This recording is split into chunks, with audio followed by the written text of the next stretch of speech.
So the key thing really is to think about where those doubts are coming from and how you can try to reduce them. So the first thing is to remember a time where you faced a challenge and you successfully overcame it. So sometimes when we're feeling low, or we're feeling that we lack confidence in a certain situation, or that, that our self-esteem is low, we can sometimes just spend time beating ourselves up. I can't do this, I'm a failure, I'm worthless, everyone's looking at me, everyone's thinking of me in this way, I don't have enough confidence to do this or that. But you sometimes forget that there's probably been times in your life where you've had challenges, where maybe you've gone for an exam and you've passed it where you didn't think you would. Maybe you've gone for a job and there's been lots of candidates and you've got that role and you never thought you could. Maybe you've achieved success in other areas. There's no one can probably go through the whole of their life, especially if you're an adult, where you've not achieved something. You might have to go back to childhood and think, I've achieved this thing, competition at school or whatever it is. The reason you're doing that is you're trying to rack your brain so that your brain can say, you're doubting yourself now, but there is evidence to support the fact that you can achieve, because it will then build momentum for you to say that I can achieve again. I've done it once, I can do it again. The second thing is to realise and accept how powerful that you are as a human being. I was listening to an audiobook the other day, and it was just talking about this idea and this concept of, even if we live to the year of 100, or this person was saying, even if we live to 100, we're never going to even achieve not even 10% of the power and the ability that we have. And when you hear things like that, it just, to me, it's very empowering to know that we're not using as much of our skills, our talents, our knowledge, our learning abilities. We're not using it all. So we have it there within us. We have resources within us. We have the confidence within us. We have the self-esteem within us. It's just that we don't believe it. So self-doubt is something that creeps in and then it continues to grow. So the person then starts to feel that, the more you feed it, the more it's going to grow. So you're going to then start to have doubts in all areas of your life. And the sad thing about that is that you might be doing really well in one area, but because of the doubts, they're going to creep in and you're just going to start to feel doubtful, feel low self-esteem, feel like you want to just give up on yourself and just feel like you're not good enough. So the key thing is to build on the areas where your self-esteem is high and let that creep into the areas where your self-esteem is low, and just realize you are powerful. Sometimes it will take a matter of having to give yourself a pep talk. Sometimes you will have to say, I'm a badass, I've got this, I can do this. I know it sounds really, some people are not going to be able to get on that sort of level, because they're going to think I'm sounding arrogant, or they're going to think people are going to think I'm crazy. But literally, if I go for a walk sometimes, or if I'm just getting ready to, see a client or get ready to do a big presentation or whatever it is, I will give myself that pep talk. Sometimes I'll be like, what, I can do this, I've done this before, this is going to go really well. I'm going to set an intention that at the end everyone's going to be happy. I've been invited to go and talk at a college, open day in the summer. I did it about 3 or 4 years ago. It's actually one of my YouTube videos.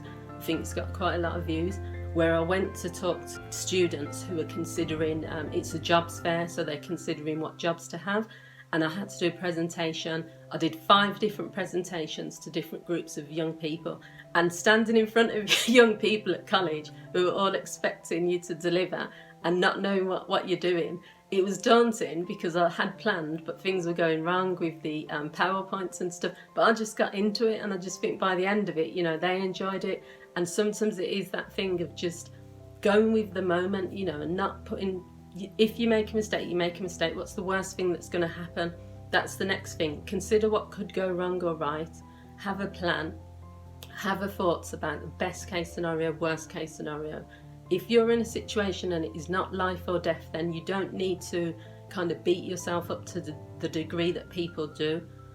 I think people work themselves up to a point of, this is the worst possible thing that can happen. I'm not going to go for this job because then I might not get the job, and then everyone might think, why did she go for the job? And then if I become someone's boss, then they were my colleague, and then they're going to think this of me. If I go and talk to that person, then they might say no, then I'll be rejected, then I'm going to feel bad. Why are we going through all of those things? just do it.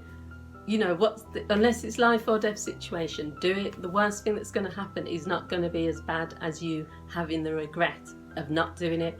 So with my presentation, like I said, it went to the young people.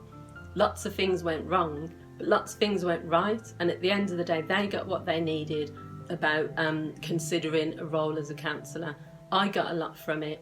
And, you know, they've invited me back. So obviously they enjoyed what I did. And I'm just considering whether I do that or not. The third thing or fourth thing is speak to someone you trust, who's a positive role model in your life, but also is your cheerleader. When you have doubts, you can believe them so much to the point where you think, you know, you can't get, contradictory evidence. So, because when you're in that space of having self-doubt or your self-esteem is really low, no one can convince you. I've worked with many people over the years where it doesn't matter what I say, they're not believing it because they're not ready to hear it, and also they don't think it's true. I've had children that say to me, young people that I've worked with, you're just saying that because you're my counsellor. And I'll say to them, do you believe what I say? And they'll be like, no.